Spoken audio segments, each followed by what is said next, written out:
Thank you very much.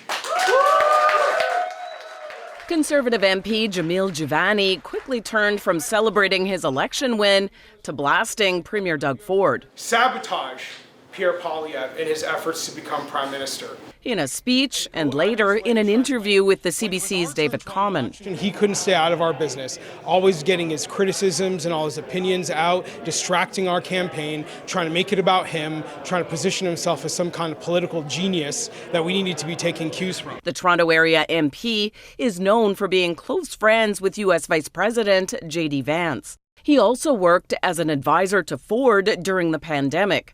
A rift between Ontario and federal Conservatives came up repeatedly during the election. Ford's campaign manager criticized Pierre Poilievre's campaign on the aptly named podcast Curse of Politics. Blowing a 25-point lead and being like 10 points down is campaign malpractice at the highest level. The Premier backed the man who helped him win 3 straight elections. Sometimes the truth hurts.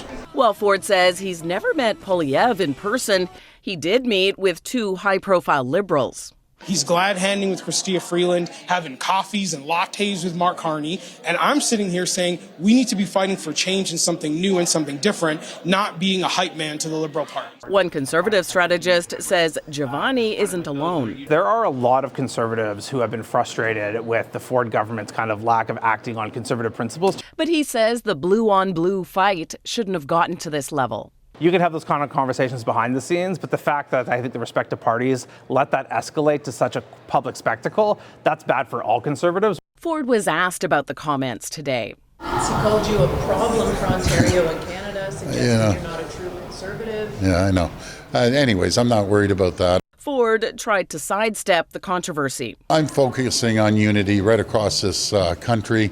We have to bring this country together. But at this point, there appears to be a deep division among Conservatives. Lorenda, Reddekopp, CBC News, Toronto.